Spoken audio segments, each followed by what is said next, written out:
recording. Here we are.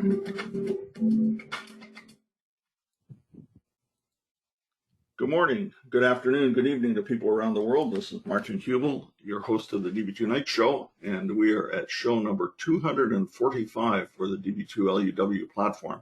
And that's pretty exciting to know that we have that many shows in the can, so to speak.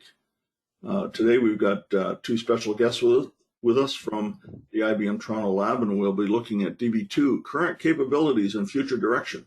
Aruna and Janpreet, please say hi to our studio audience.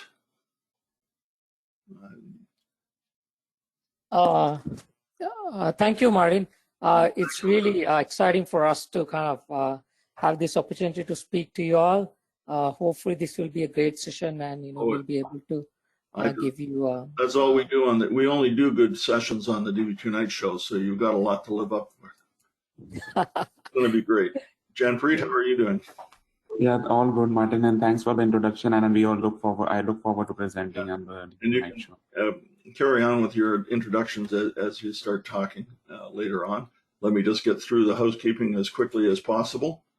Let people know that replays are available on YouTube as well as from the Db2Night show replay blog. You'll be able to download the WMV or MP4 of the session. In addition, I'm going to ask Janpreet and Aruna if they don't mind to supply their slides, and we'll make those available as a PDF as well. As always, follow us on Twitter. And the other thing seems to be coming along, and I think I might need to reintroduce LinkedIn because there's a big news and all sorts of stuff going on. It's almost like the Facebook for business now is LinkedIn. And of course, we put the LinkedIn addresses of our speakers as well. You can reach out to them later and continue conversations if you need to. As always, here's our disclaimer and copyright notification. Everything's recorded, everything's copyrighted by various people, and we respect their trademarks, and you will be recorded. However, as you know, we rarely have people in the audience speak because we have the question and answer tool available in the in the GoToWebinar control panel, so you can put your questions in there, and we're happy to answer them later. Or we'll break in and make sure you get answers to your questions. As always, the upcoming shows, we have the last show of the season will be on June 10th next month. Michael Rorkin will be updating on recovery, and that includes all sorts of things from advanced log management, HADR, etc., the latest things that the lab has been working on in that area. And on the Db2NZ side, yes, we have a new version to talk about. The next show on May the 20th will be John Lyle, and Anthony Ciabatoni of IBM. And we'll have another Db213 from IBM on June 17th, and that will likely be on the AI capabilities of Db2. So if you're a Z person, you'll want to tune in for those, and you always want to hear from Michael. The primary founder of the Db2Night show and the sponsor, the founding sponsor, is DBI Software. And they'd like you to know that they have a new version of their software out, and you can find out about that on the website if you go to their products tab on their website. Our winners, I forgot to update the winners last week, so I put the last two on here of people who have won various shows, and those people have received an Amazon gift certificate from DBI. They like to send people out and encourage people to watch the show by giving them gift certificates. So there we are. And the primary sponsors of the show are DBI and yours truly, Martin Hubel Consulting.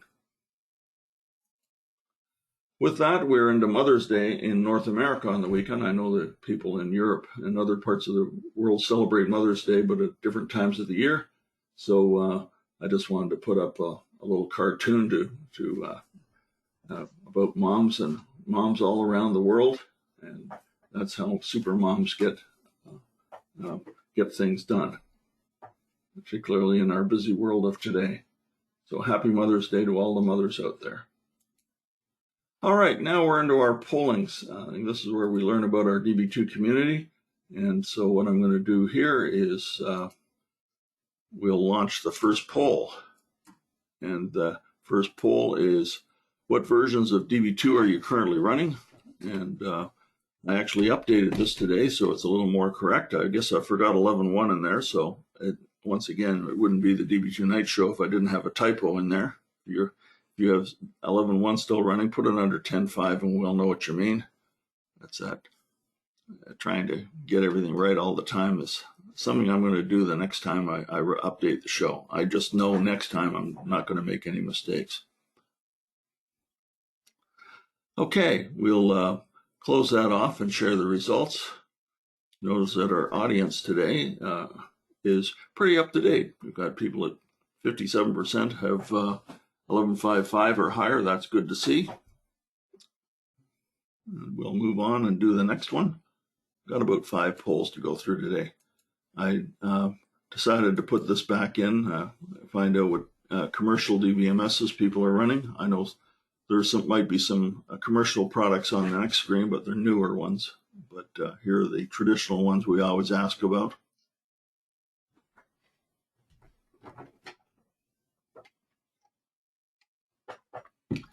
And we are up to a sufficient number of people. So today is DB2 Oracle and SQL Server. Hardly any surprises there.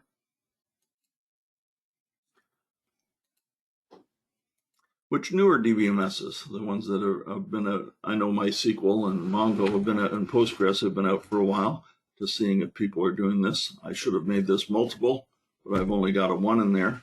I apologize for that. Once again, it's interesting to see. I just was interested to see if I'd get any nibbles on cockroach or snowflake. And, not yet. Okay, let's just, we'll share that. Mongo, MySQL, and Postgres SQL. Interesting. And the next question relates to the show, which is, do you know about Db2U?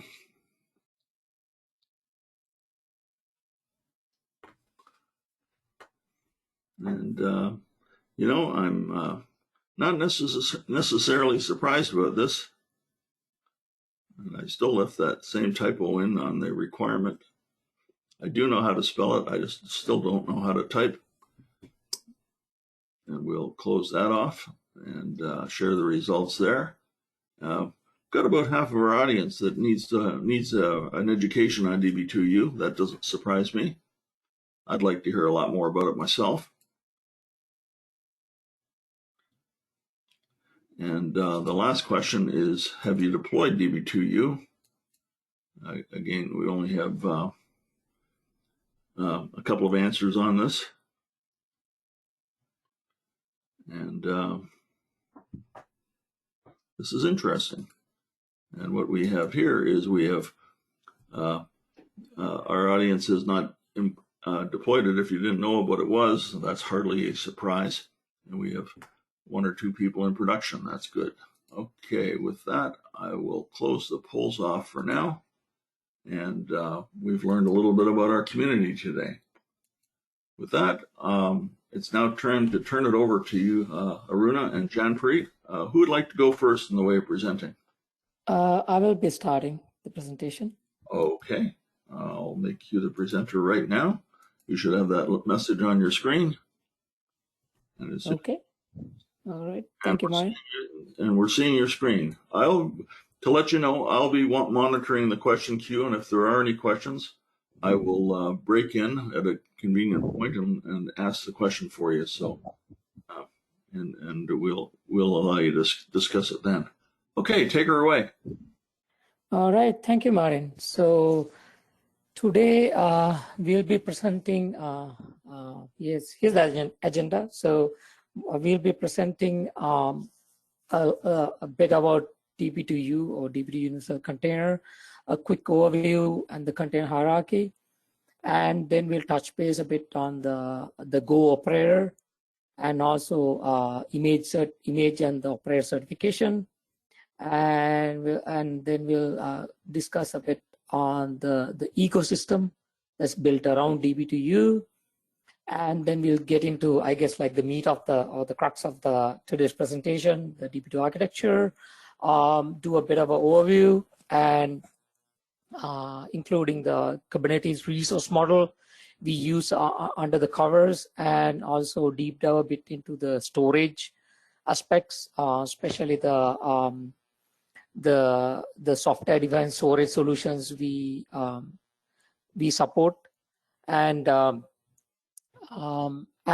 also we'll next touch base a bit on the security model, especially around the non-privilege aspect that we have enabled, and also touch base a bit on things like the service account and the SEC PSP that we apply during deployment.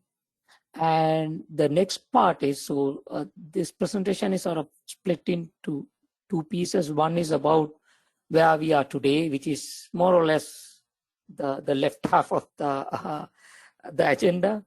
And then on the right side is where we are going, more or less.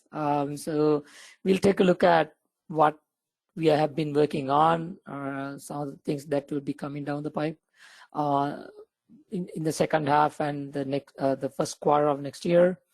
Give a quick overview of what we are working on, and then take a look at some of the core capabilities, and also like some of the day two operations that we have been enhancing, and finally wrap it up by taking a quick survey of the cloud provider alignment that we have been working throughout. And finally, we wrap everything up by going through Db2 elevated value, kind of like a summary of why you want to go to Db2U. And in the middle of the next generation presentation, Janpreet will essentially we'll do a demo of some of the capabilities, and also showcase the differences between the current design and our next generation architecture. With that, let's move to the first section. So we'll survey the containers, operators, and the certification, and the ecosystem of Db2U, Db2 Universal Container. So Db2U, or Db2 Universal Container, is pretty much of a strategy for modernizing Db2 on IBM Cloud Pak for Data, Red Hat OpenShift, and Kubernetes. So I know some of you may already have looked into this in the past and may have thought, hey, it's only available on Cloud Pak for Data. And we did have especially like Db2 OLTP available on as standalone OpenShift as well about a year ago, and now we are even expanding that into Db2 Warehouse. Also will be available on Red Hat OpenShift soon. And also one of the exciting things that we have been working recently is to make Db2U available on Kubernetes. Now, what exactly is Db2U? So if you look at the, I guess, the history of where we are in terms of containerization. So we started the containerization journey in 2016 with Db2 Warehouse. And Db2 Warehouse, interestingly, was the only form factor you can access Db2 Warehouse was through a Docker container. So that was our start. Which was more of a monolithic solution where, a whole bunch of, in addition to Db2, there were a whole bunch of services, embedded into that single container. And the whole life cycle was managed as through Docker.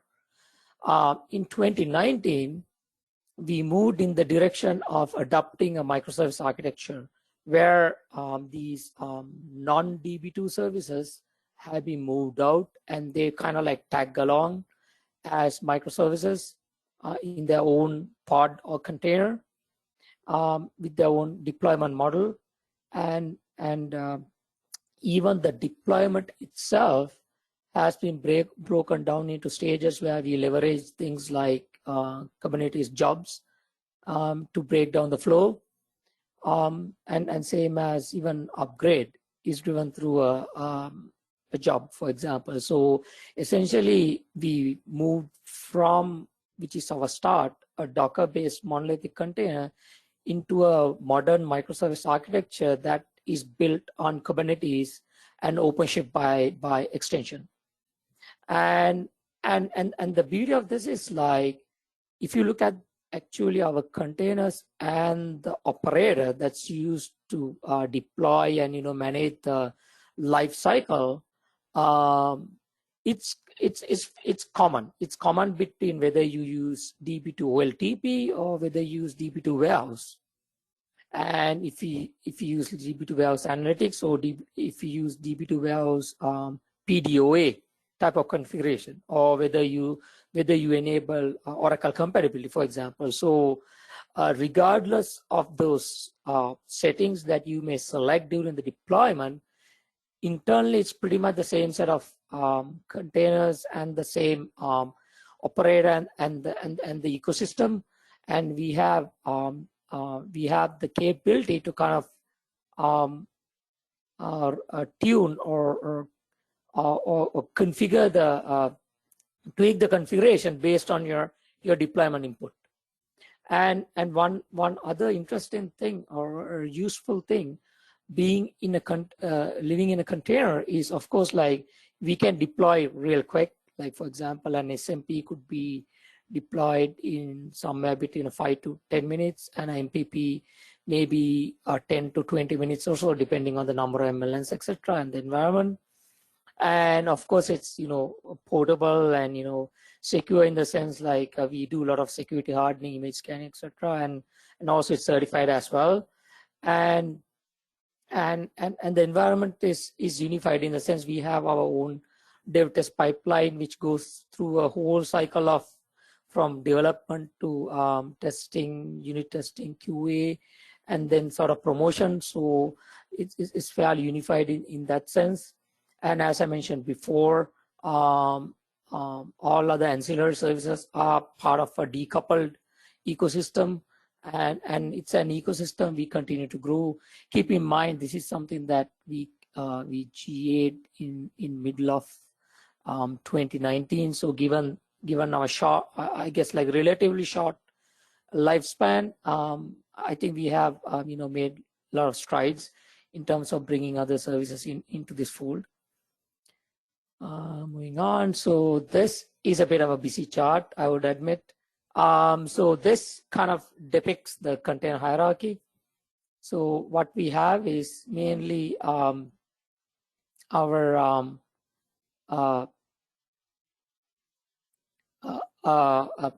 the view of how we build and how we expose our containers. So along with Db2U, we have big SQL and data virtualization, which also has some shared image layers, and everything starts obviously with the UBI 8 minimal image. That's our start, which is fairly secure and which is sort of like the preferred platform for on Red Hat. And we extend that that UBI base to build something called Db2U base, which has most of the common RPMs and I guess, like, common scripts and some of the common infrastructure code we need. And then that gets then extended into building the actual Db2U container and some of the other microservice components, and including some of the ecosystem components.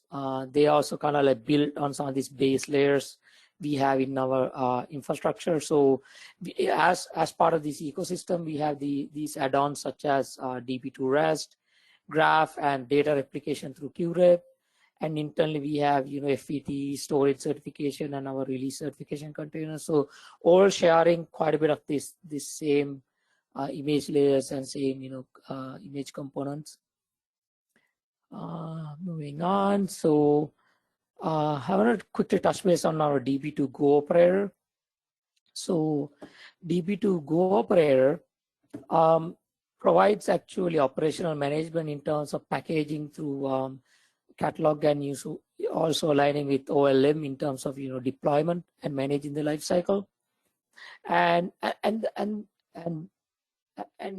of the benefits of aligning with this operator framework is it provides a very defined maturity model. So with that, what it means is like they have there is a defined way to essentially align whatever you operate against this model to say where you are. For example, phase 1 in this model is install, phase 2 is seamless upgrade, phase 3 is full life cycle, more like day 2 operations, phase 4 is more like metrics, alerts, etc., and phase 5 is autopilot, which is pretty hard to achieve, and there's only a very handful of services, as far as I know, that has achieved phase 5 so far. If you look at where we are, we obviously have phase 1 and phase 2, and we had it for a while, and what we are working on towards is completing most of the phase 3 items. We do already have some of the phase 3 capabilities, but what we really want to do is like have a lot more day 2 operations managed through some form of operator or a controller or custom resource. And then, of course, we want to work our way towards eventually to phase 5, where you will have auto scaling and all sorts of other autonomous healing and all that stuff. So that is the eventual goal where we are is with phase 3. And in terms of delivery, like how do you get hold of this operator and all the images and the catalog? It's actually exposed or pushed into the operator catalog, which also supports air gap installs, and also into Red Hat Marketplace. That moving on. So I want to quickly touch base on certification. We do go through both OpenShift and Cloud Pak for Data certification, and in IBM Community certification, we are certified offering, and on Red Hat ecosystem catalog, we have a great day in terms of certification rating. And internally, one of the important things we do is we actually use industry standard tools such as TUSLOC for image scanning, and also SysDig, etc. And this is one of the areas we continuously try to improve. The whole objective is to be able to be proactive as much as possible by doing a lot of code scanning, static code scanning using things like AppScan, and then also complete image code scanning through TUSLOC, and then have automatic vulnerability scanning enabled on all the code repos. For example, all our Golang and all our container repos, such that if there's a vulnerability, we get flagged on and the issues automatically open. And there are people who will look into that. We have a security focal who kind of goes through all this, crunches everything up, and then plans all the mitigation strategies, and we try to be as proactive as possible. Through this approach, we have an automated pipelines and dashboards to kind of that depicts the security posture. So this is something we continuously improve, but we already have made a lot of good strides in this aspect. Finally, Db2 ecosystem. It's kind of, as I mentioned before, it's built up of a collection of containers and the operator that kind of ties things together. At the core or the heart of it is obviously the Db2 engine container. Then we have a complete ecosystem of decoupled services, including Db2 REST API, unified console. You can deploy and configure to kind of monitor your Db2 deployment. We do have built-in LDAP service, but in addition, we do support external LDAP as well. Continuous availability through either HADR for SMP or SMP OLTP, or through queue replication, and as well as Db2 Graph. And internally, of course, also we have an ecosystem of containers for all these performance and validation testing, and also for storage certification, because we do support a lot of these software or container native storage solutions. And by supporting them, we also have to have a mechanism to do continuous validation of that. So that's driven through that as well. Moving to next slide. So this is sort of like the core, one of the core pieces of today's presentation. I'm going to kind of go over where we are in terms of our Db2 architecture, the overview, the resource model, and the storage. With that, quick overview of the architecture.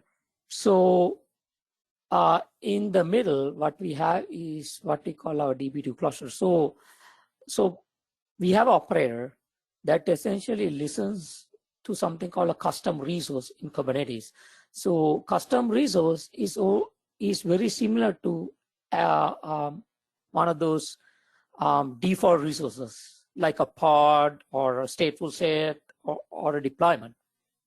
And the only difference is it's a resource that was defined by us, and we have our own controller that listens to an instance of that custom resource. So with that, our controller listens to a Db2 cluster custom resource instance, and then will essentially create a resource model to deploy that Db2 cluster or render it based on your user inputs. So the Db2 cluster schema or the CRD schema is where you will specify whether this is OLTP, warehouse, if it is warehouse, how many MLNs, the database name, the database registry settings, etc. So you specify all that, you create a instance of Db2 cluster, and now operator will listen to that, and then eventually create all the underlying Kubernetes objects. So at the heart of it is that Db2U engine pods, right? So the lifecycle of the Db2 engine pods are managed today, currently, through a stateful set resource, since obviously Db2 is a stateful application. Whereas like one-time tasks, we leverage job resource. For example, during deployment, we use something called instadb to land our the Db2 instance and a pre-canned database, because for us, we don't really create the database or create the database, create the instance or create the database during runtime. We pre-create all these artifacts in-house, and then we essentially land those pre-created artifacts during the runtime. That's why the resilience is pretty high, because it's very easy. We literally reduce the complexity. The second thing is that's why it's really fast in terms of deployment, because we don't have to do any of that during the runtime. That's managed through this instadb. And then we have something called restore morph that actually takes care of restoring that database and then actually expanding it to if you want MPP, expanding it to whatever that n number of MLNs you want. So on the right hand of that picture, under the add-ons, we have those that ecosystem of components I spoke about, and they are all managed. Their life cycle is managed through deployment, and on top we have in the Db2 cluster those service endpoints. So each of these objects have their own service endpoints, and also on top right hand side we have the provisioning view. So the way to deploy this might be slightly different on where you are. On Cloud Pak for data, you'd go to a UI and you'd make your selection, right? A warehouse, OLTP, whatever you want, the settings, and you click create in the UI, and under the hood, it will go into the SendDB database core layer, which will essentially create that Db2 cluster resource, that custom resource instance for you. Versus in Kubernetes OpenShift standalone, you will be responsible for creating that either through a UI or command line. With that, moving on to the next slide. I know this this might be another one of these BC diagrams, but what I want to really focus here is, I think I spoke most of these components in the previous slide, is one of the interesting things we have done is in our custom resource, we allow you to directly inject the DB2 settings you want, for example, registry DB and DBCFG. And we understand based on your, every DB2 deployment has different requirements, right? You'd have probably a common set of requirements, but then there's always going to be these, other, your customized requirements, right? So you would essentially inject all that through that DB2 cluster custom resource schema, set all these settings. What we do is we take that input and we create Kubernetes config maps out of them. So for a registry, there's a config map. For DBM CFG, there's a config map, and there's a DB CFG.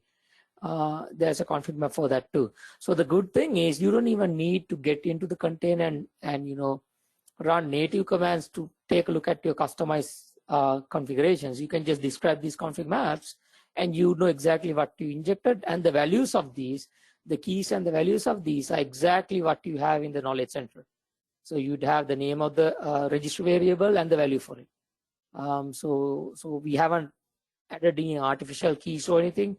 So it's very easy to kind of like understand from someone who is more experienced with DB2.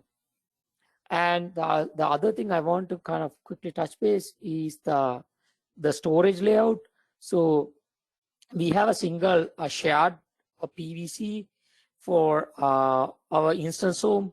As you know, for MPP, you need a shared instance home, and also we have a few other shared metadata bits that needs to be accessed across any other node. So that's deployed to something called persistent volume claim, and we use something called read write many access mode. What it means is essentially any pod in that deployment can essentially mount that volume. So that volume is shared and mounted across, let's say you have 3 pod MPP deployment, all 3 pods will mount this. Then the database paths, which is we call data storage, it's only mounted per pod, and in order to achieve that, we mount them with read write once access mode, and we render that claim using something called volume claim templates. So volume claim template is a mechanism built into stateful set to be able to define what your storage mounts are going to be. So with that, one of the things, if you keep, like when you deploy Db2U, and if you keep monitoring the persistent volume claims, you would see the meta volume come up first. It gets created pretty early, but you don't see these volume claim template volumes come up until that stateful set is created, because it's directly tied to that stateful set. So that's one of the things I think you might want to understand in terms of the different persistent volume claim attachment mechanism we use. So this is pretty much our Kubernetes resource model we use. So we use stateful set for Db2U, the Kubernetes services for all the external ingress access. We use a persistent volume claim for our shared instance home, and we use volume claim templates for our database paths, and leverage config maps for all the registry and DBM CFG. In addition, we use secrets as well. For example, the license is mapped into the container as a secret, and also things like SSL certificates and SSH keys we need for example, for MPP especially for internode communication. So that is pretty much at a high level what our Kubernetes resource model is. Moving on to the next slide. So this is again like one of these, I guess, a useful slides in terms of really understanding our container native storage options and the strategy. So as I mentioned, so we have one shared area for our instance home and what are the metadata. In addition, there's optional shared area called backup. So that area is where if you want to, backup to disk, that would be that backup volume which you can inject during that DB2 cluster creation. And as I pointed out, then you have your read write only, or the volume that's only mounted per pod for the database path. But in addition, starting from, I believe, CPD 45046 releases, we added some support for separating active transaction logs and also temporary table space creation. So these also now go into separate volumes, and each of these volumes is mounted per pod. And also our jobs, few of them actually need to access the shared metadata area, and some of our add-ons also mount that shared volume as well. For example, REST and QREP mount that, and some of the add-ons have their own persistent storage. As for example, REST is completely stateless; they don't have a persistent storage, but Q replication and Graph have their persistent storage as well, which is completely independent from the DB2 deployment storage. And on the bottom, we have all the storage container native storage providers we support.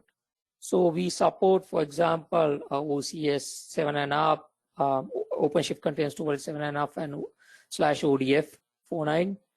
Of course, we support NFS, and we do support traditional storage as well, meaning like some form of a host path local disk, but that should be more of a last resort where there is no other viable option. You really want to align with the container native storage solutions, which actually support the container storage interface or CSI storage interface, from Kubernetes. That is really the more cloud native way of attaching volumes. Then we have Portworx support as well, starting from Portworx 2.7 plus, and Spectrum Scale 2 plus, IBM Cloud File Storage as well, which is very similar to NFS. And recently we started working with leveraging support for deploying on AWS and Azure. So we have support for EFS for that shared volume, and EBS for those RWO, like those volumes that's only attached to each pod. And same thing for Azure. You have Azure file for the shared, and Azure disk for the other RWO volumes. And finally, we do have some support for, we have even some customers running with Dell EMC Isilon NAS storage, and also NetPep and CSI. Moving on. So the slide, sorry, the slide I just talked about here actually depicts the DB2 OLTP and the warehouse SMP attachment, volume attachment. But the only difference, more or less, between that and the warehouse MPP is, you'll have obviously more, more than one pod where your DB2 engine is running, and also those other pods, other than the catalog pod, will be also mounting the shared meta area and that backup area if you choose that backup area. But everything else, those RWO volumes are pretty much independently attached to each of those pods. With that, I'm going to quickly touch base on the DB2 security model. So the non-privileged aspect, which is one of the key things we did to support Db2U on cloud native environments, and also quickly touch base on SCI and SEC. So in order to kind of like satisfy security compliance in cloud native environments, you really have to run non-privilege with a limited set of capabilities.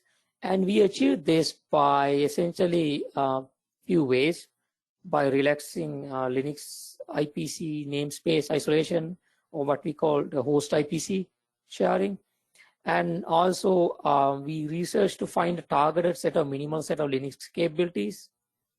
And finally, we found a good cloud native approach to Linux IPC kernel parameter tuning. As you know, for DB2 to run, DB2 can't essentially run with default Linux kernel parameters, so you have to somehow tune kernel parameters. So that that cloud native approach kind of like handles that aspect. And a quick touch base on that, like the DB2 memory model in terms of IPC.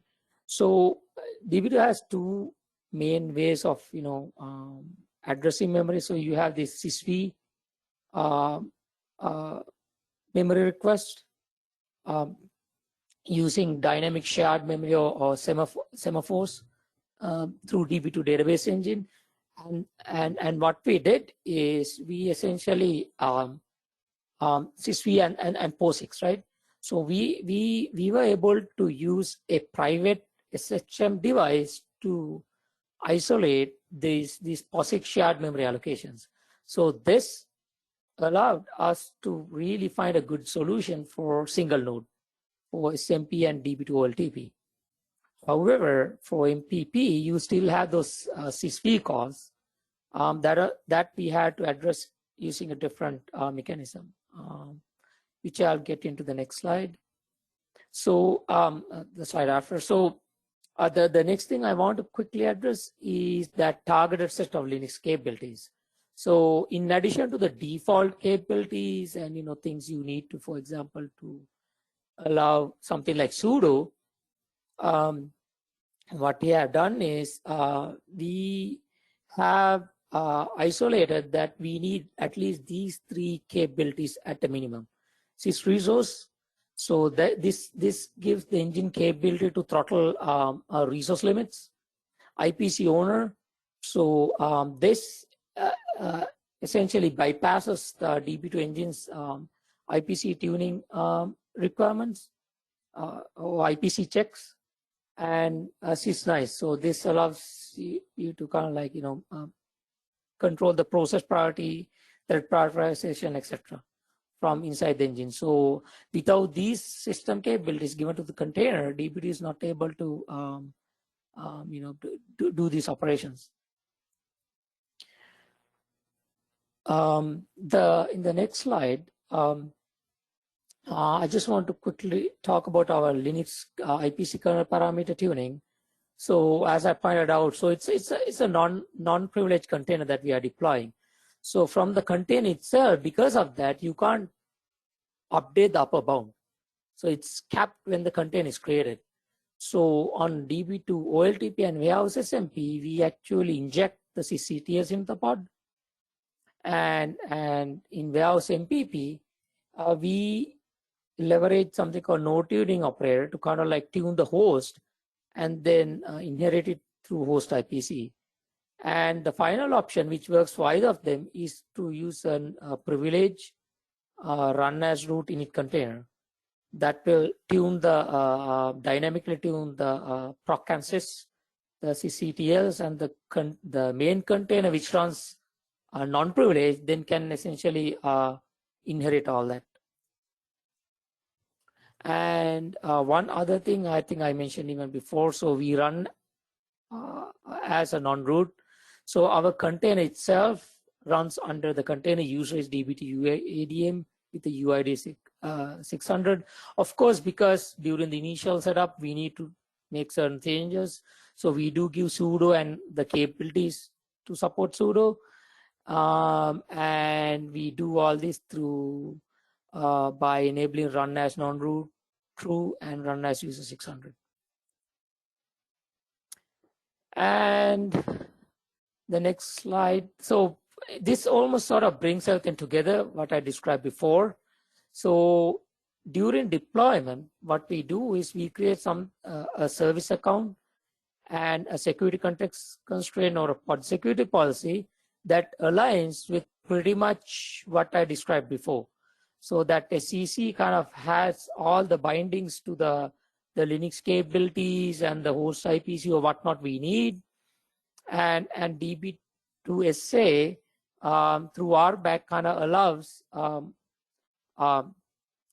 pod stateful set wire to kind of run with that SCC or request that SCC from Kubernetes and will be granted access. One other thing I kind of want to mention is we do support user provided essays, and in that route we don't really dynamically generate on any of these objects, and we expect the user to kind of like update this. So this is the SCC PSP for warehouse MPP, and for OLTP it's pretty much similar. The only difference for OLTP or SMP is there's a new route to be able to inject unsafe CCTLs. Aruna? Yep. I got a question here. sysnice, what does that stand for? Is the question. Oh, it's a capability to allow process priorities. Okay. It's the other part of this question then from the same David. Sorry, David. NICE is an SCOM plugin vendor for DB2 for LUW, so I want to know if the NICE portion of sysnice is an acronym for something so we can easily differentiate it. No, it's not a plugin for something. This is basic Linux capabilities. That. Okay. Okay, yeah. I'll see if that satisfies David's question. Thank you. Okay. So as I pointed out before, so the only difference here between the MPP and the warehouse for the most part is we have a way for OLTP and SMP to inject CCTLs directly into the pod spec. And with that, we don't need the host IPC, for example. We can directly, tune kernel parameters, and we don't even need that privilege in container. With that, I want to do a quick pass through the our next generation roadmap, and then pass it over to Janpit for a quick demo. So I believe we went through this. So if you look at our current and next generation, the main difference is, as I pointed out, that the life cycle of the DB2 engine pod is managed through a stateful set today. In the next generation, it will be managed through a new Kubernetes custom resource called DB2 engine. And the main difference of that is, in the stateful set, all the pods are rendered from a single pod template spec. That is what a stateful set is in the Kubernetes domain. With the DB2 engine, we have the ability to essentially define the spec of each pod independently. With that, one of the key limitations I want to quickly touch base with the current deployment is, for example, if you look at the database partitions or MLNs in a given pod, they are mapped to a single Kubernetes volume today. So as I mentioned, so we have shared meta area, and then we have a data area, right, for the database path. However, it's only one volume per pod. So example, if you deploy a three pod deployment with 2 MLNs each, so MLN total is 6, 2 of those MLNs will be sharing the database path from a single volume. So that is one of the key limitations today. It's mainly coming from the way that volume claim templates work today, from the naming conventions to everything. So that's where that limitation is coming from. And the other thing, as I pointed out, since the lifecycle is managed through stateful set, we have a homogeneity in terms of number of MLNs per pod, and also pod resource limits. For example, for the catalog pod, we can't give extra resources through the custom resource today, because hey, everything is rendered through the same template, right? So we can't do any of that today. With that, let's take a quick look at what is provided by our next generation controller. So with the DB2 engine custom resource, we have a one-to-one mapping between each database MLN storage path and the Kubernetes volume. So this truly aligns with MPP shared nothing architecture. So all the way from, separated DB2CC processes. So for example, in that 6 MLN total case, you would have CC0 for partition 0, CC1 for partition 1, all the way to CC5 for partition 6, right? And from the process all the way down to the storage path, because as you know, for in MPP, the storage path, even if you save everything into a single path, it's anyway separated at the DB2 level. Now all the storage paths will be completely mapped to a individual volume. And also, since this is like spread out, like because of this one-to-one mapping, if we scale out, it's a lot easy for us to rearrange and move volumes around and reattach. And the other thing is, this of course leads to heterogeneous configurations, because each pod spec is managed individually, so that we can, for example, give more memory or CPU to the catalog pod, or have less MLNs on the catalog pod, for example. Go to the next slide. And another thing we are working towards, this might most likely be a first half 23 item. In addition to having one-to-one mapping or unique volume per MLN, we are even looking at supporting more than one volume per MLN. Where this really comes into play is where you have really large warehouses, and the larger the volume gets, especially in the cloud environments, your cost also goes up actually. And by leveraging this, you might be able to use a lower tier storage, but have more volumes to give that better IO parallelism, and even optimize your storage cost. Next slide. Janpreet. So we will do a demo now to kind of like showcase our next generation core capabilities and the key differences. Yeah. So Martin, can you give me the presentation so that I can present my screen? Sure. Let me just get right on that. I'll make you the presenter. You should have a message on your screen now.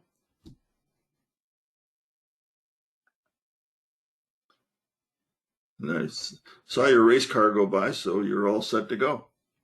So I hope everyone can see my screen. So I will go over the demo in which we will showcase how our V2 controller or the next generation controller is able to truly align with the shared nothing architecture for MPP. And this controller is based upon the stateful set controller. So we had to get all the functionalities of the stateful set controller, but then we added on the functionality for that in order to support our MPP structure for DB2, and we also had to support horizontal scaling, and in future we will also support vertical scaling. So in order to do all of that, we had to define this custom controller, which is based upon the operator framework that is provided by the Kubernetes, and we follow the industry standard when we develop this controller in order to achieve a true nothing shared nothing architecture.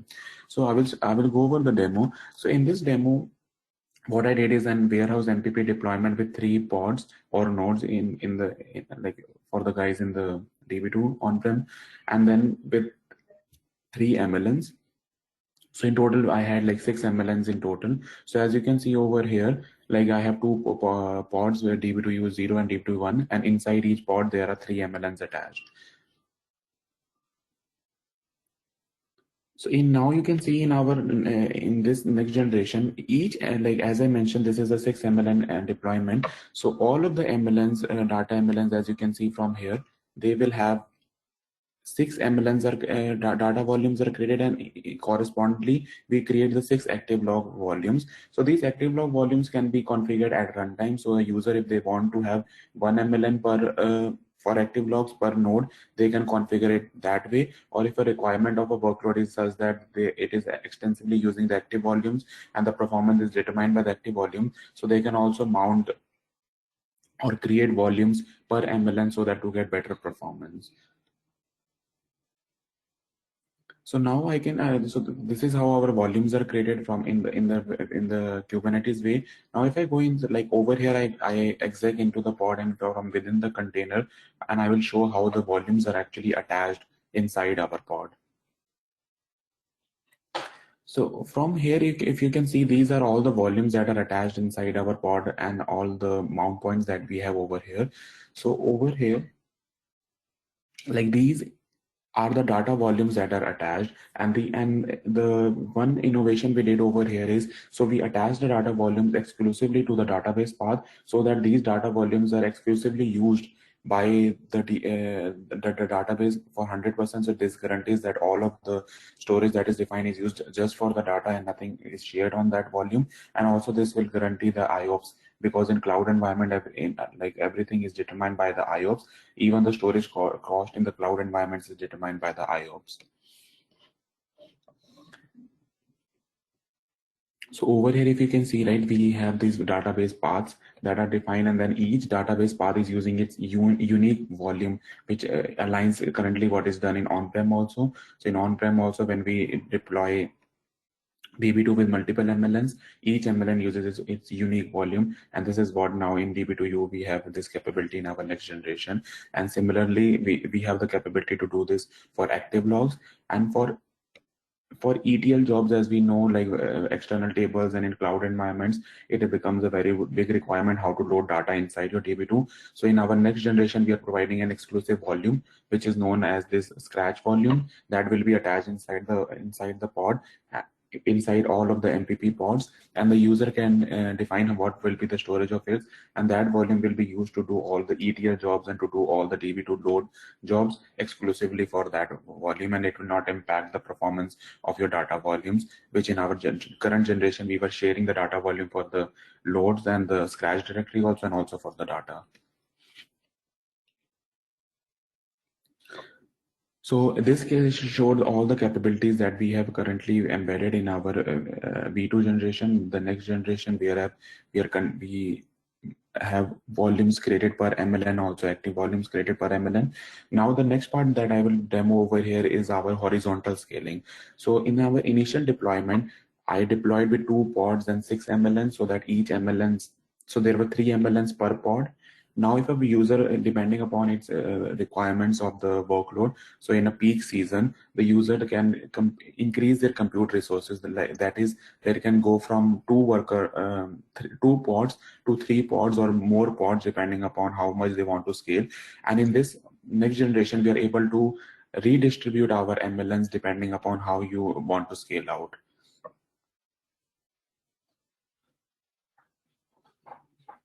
So as over here, in earlier, the number of replicas or the number of pods deployed were 2, and there were 3 MLNs. Now I will change the number of replicas to 3, so I increase the compute resources. That will enable a redistribution, because earlier there were 2 pods and 3 MLNs each. But if I now go from 2 pods to 3 pods, so now each node needs to have 2 MLNs attached to it, because the total number of MLNs remains same. So this will enable a redistribution of MLNs depending upon how you scale out or scale in your deployment.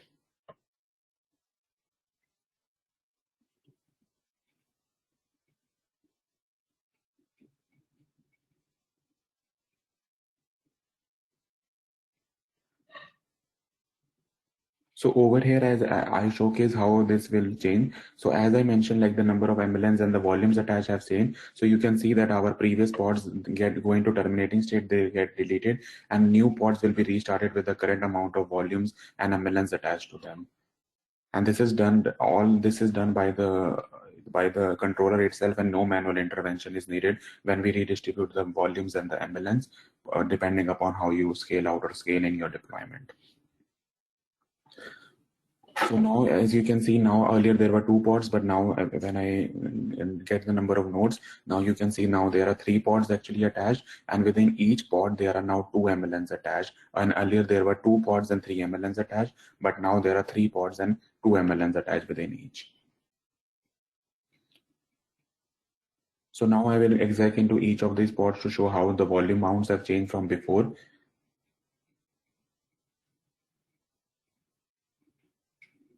So over here you can see, right, earlier there were 3 data volumes attached per pod, but now there is only 2 data volume attached, and also for active logs it's the same thing. So this showcases how when we scale out or scale in our deployment, how we are able to reattach the volumes correctly, and it is independent of how any manual intervention that is needed. And now I will also go into another pod, the third pod that is created over here, and showcase that these volumes have been currently attached to how they would have been attached in the when we do the redistribution of these volumes.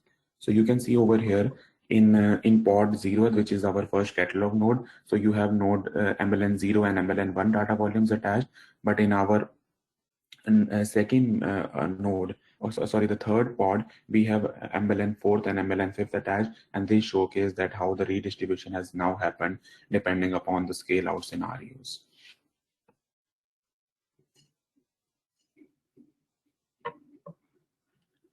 So with that, now I will also showcase our capability, like what differences if people are already familiar with how, if they have deployed Db2U initial warehouse currently, they will now get to know how what the differences between the two are. So on the left hand side, I have a V1 deployment, our current production deployment, and on the right hand side, I have this V2 deployment that I just showcased, and I will showcase how the differences between the volumes and also the mount points are currently and what it will be in the future. So this is in both scenarios. I have deployed a 2-node 6 MLN deployment on the left hand side for our current generation and also for our future generation. So the configuration for the warehouse MPP remains the same. But on the left hand side, when I get the number of PVCs, you will see that only 2 data PVCs were created irrespective of how many MLNs are attached, because as explained by Aruna, there was a limitation. In our current generation, we have a limitation with the volume claims that only 1 data volume can be attached irrespective of the MLNs. Whereas on the right hand side, you will see that we now create volumes depending upon how many MLNs are actually attached within each pod. So you can see that the number of volumes in our current generation are way less, and in our next generation, we will create a lot of volumes, and this gives us a better performance, because in cloud native environments, performance is actually determined by the IOPS is actually determined by the number of volumes, and also the cost is also determined in cloud native environments in number of IOPS you have. So a customer can go with a cheaper option because they can have multiple volumes, and the accumulated IOPS will match their current requirements. Whereas in our current generation, they will have to deploy with an expensive disk to meet their IOPS requirement. So I show like how the volumes are different between active logs and also for the data in V1 and in V2. Now on the, I will exec into the pods and also show how the mount points are different between V1 and V2.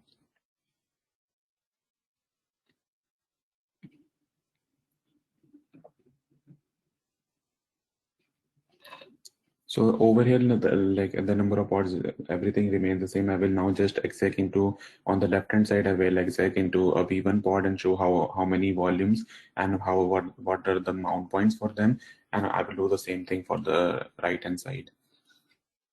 So if you see on the left hand side, when I see the mounts, so you can see for the data mounts, we mounted it directly to the blue data, and all of the MLNs, as discussed previously, were sharing the data volume, and same for the active logs, like all of the MLNs were sharing the same volume in our current generation. But in our next generation, as I will showcase later on the right hand side, you will see that each, as depicted in the earlier demo also, each MLN exclusively has its own volume, and that enables the shared nothing architecture for MPP that is currently supported on on-prem deployments.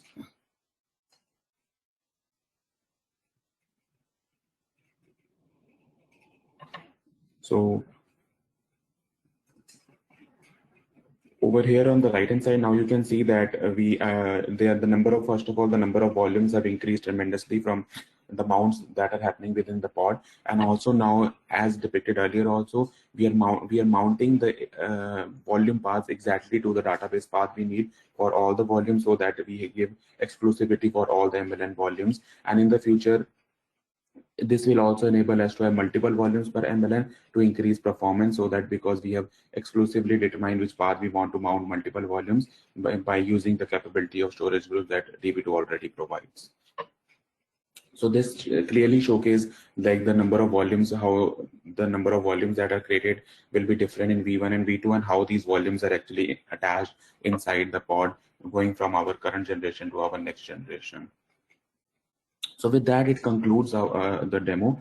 I will like to showcase on highlight some points over here. So as I mentioned earlier, also we use operator framework technology to highlight our capabilities and to develop our controller for the next generation. This included a lot of research for the stateful set, because we had to replicate the stateful set scenario as is, and it also involved a lot of research like what industry standard requirements are done in terms of stateful set. And it also, the other aspect as showcased in the earlier demo was like if you're doing scaling out or scaling it, that enables that the number of volumes attached to each pod changes as you go out, scale out or scale in. So we had to have a capability, and we had to do a lot of research how we are going to support this in terms of how are we going to detect whether the number of volumes have changed per pod and how this redistribution will happen. So after doing a lot of research and also coming up with innovation, what we do currently is the pod template spec, or the requirement that we need on each iteration of our operator, we check for the pod spec. We do an MD5 hash of that pod spec and save that pod spec, so that on next iteration when you scale out or scale in, or even if you don't do anything, we again take the hash of the new requirement that you have, and then we compare from our previous hash that we already created of what is deployed on the cluster and what is the new requirement. We compare the hashes of the two, and if the hashes of the two are different, then we definitely know that something has changed, and we then bring down the previous pods which were outdated, and then we bring after those pods have gone down, then we bring up the new pods with the current set of capabilities and the current set of spec defined, and with the current set of volumes attached to the pods. So this is the innovation we did in our new controller in order to detect how to scale out and scale in without user intervention, and to be able to recognize changes between our environments. And also what this allows is that no one can go and change anything in our deployment, because we currently, that if anyone can go and change, we will immediately recognize that something has changed, and we will rework back. So this ensures the integrity of our deployment, which will help us in the future when more people go into production, because we will guarantee that the spec that you deploy at initial time remains forever, and no one is able to change the basic spec that you have deployed for DB2. And with that, I will hand it over to Aruna to go over the next capabilities for V2 and also to conclude our presentation today.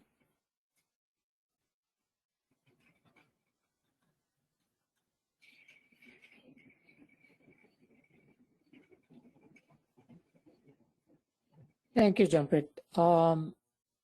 Martin, do you want to make me the presenter?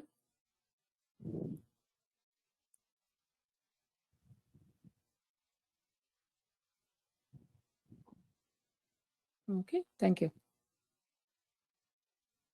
All right. So moving on, thank you, Jampreet, for that really useful presentation and giving I guess like a sneak preview of what's coming down the pipe. So with that, let me just showcase a few more things. Couple of interesting things we are working towards is for the next generation is for example, for day 2, right? We want to really enhance our operator phase 3 capabilities. So, for example, backup and restore is one of the operations I think everyone in this call is probably intimately familiar with. So, one thing we are trying to do is provide a more cloud-native approach to backup and restore.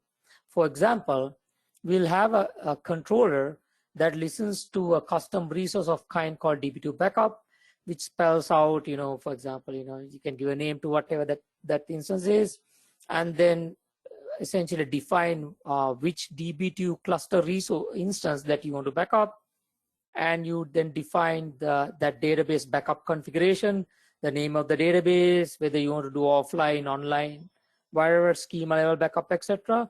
And also the backup target, whether it's going to be a disk or or something else, TSM, EMC network, etc. And then also the schedule, whether you want to back up right now or whether you want to back up at 2 a.m. in the morning. And then the other aspect of this is, of course, the resto. On the resto, there will be a custom resource of kind Db2 resto, for example, and you'd essentially define a reference to the Db2 backup that you want to, Db2 backup custom resource instance you want to restore. For example, in this case, if your backup was called my DB backup 1, you'd say in the spec, hey, Db2 backup you want to reference is my DB backup 1. And we will have enough metadata to figure out what you did in your backup in order to orchestrate the restore, because based on whether you did offline, online, schema level, etc., as you know, the restore command is going to be different, right? So what we do is, like, internally in the state field of this backup custom resource instance, we will save this backup configuration. So that allows us to replay it. And the same idea, we plan to extend it to even to Kubernetes volume level snapshots. So this is something we are working towards, hopefully to GA second half of this year. With that, the next one. So Db2 audit is another one of these capabilities that there are some customers who have been asking for this. So out of the box, it's not really enabled, but you can actually manually go and install Db2 audit and install audit policies and manage the audit logs, etc. But we want to do in the future again is have another custom resource controller that listens to, for example, a custom resource kind called Db2 audit, sorry, and which will spell out, hey, which Db2 cluster instance you want to enable audit, and then define the audit configuration, the database name, the interval you want to run audit, and then also we'll have a default policy embedded in the container. So you can either go with that, or you can define your own custom policy by specifying the category, status, error type, and also the record objects, the schema, blah blah blah, the table, etc. So this is another thing we are working towards for the second half of this year. Pretty excited about this. And once this is done, the code in the backend will essentially take care of creating or enabling the default audit policy, and then the whole audit file management, the settings, everything. So the automation in the backend will take care of everything for you. Next slide. So cloud native log streaming. So another requirement in this sort of environments is to be able to stream the key log files, logging data into a central logging service. And today we don't really have anything like this enabled out of the box. So what we are trying to do is come up with a solution where there will be a Fluentd side pod. For example, this is our current solution. It might change what the actual technology we use in the future, but some sort of a side pod that is collocated with the catalog pod, which will pick up whatever the files you want to stream. For example, right now we are looking at audit and Db2 RAG logs, and also the built-in HA service logs as the first candidates for this. And what will happen is we'll have some sort of a scraping mechanism running inside the catalog pod, for example, to kind of periodically copy some of these files out into another volume, like a log staging volume. And this log streaming sidecar will then consume those volumes and then push it into whatever the external service. And the way you would enable this is through that add-on mechanism I mentioned before, that is today enabled for all our ecosystem. So through the add-on, hey, you can enable your login, for example, and then you'll define your log configuration. For example, hey, what is the endpoint you want to send these logs? And you can define the format, whether it's audit or whatever, right? Sorry, the type, whether it's audit or Db2 RAG logs or whatever. and the format. For example, for Cloud Pak for data, for audit, they are looking at something called CADF and the interval, and also whether you want to clean up after the logs are sent, or whether you want to keep them maybe for some sort of a long-term retrieval or long-term auditing requirements. And so this is again like something we are working towards. Most likely this will be more of a first half of 23 item, but this is also something we are really excited about bringing into life.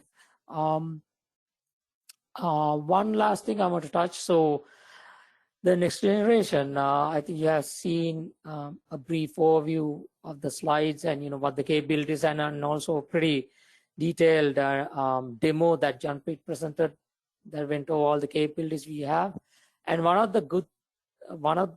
guess like the best things that's coming out of the next generation controller, it is truly aligned for the public cloud. So we are certainly working towards bringing this capability to be at least available as a tech preview by somewhere around second half of this year for Amazon, EKS and Rosa, and then also Q3 for Azure Kubernetes Service, AKS and Arrow.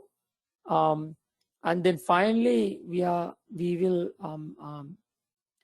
will try to exploit this capability on Google Cloud as well, and then also look at how this could be leveraged in Rancher.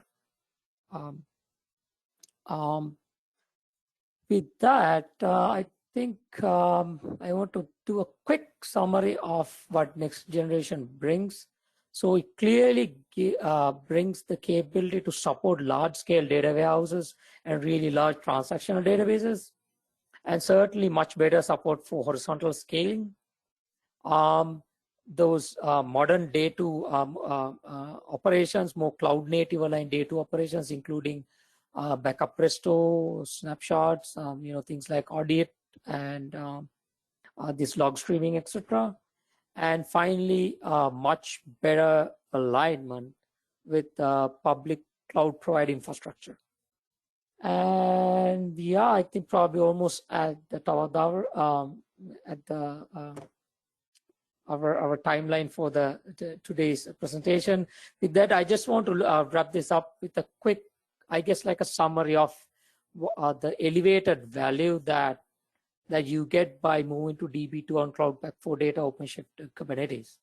So with this operator and the ecosystem of containers we have built, we are able to provide you a complete lifecycle management, including upgrades, etc., much better alignment with Kubernetes lifecycle management, a modern database service, a modern database management service solution, better hardware utilization, and being able to deploy in all these cloud native environments. And it's API driven management, right?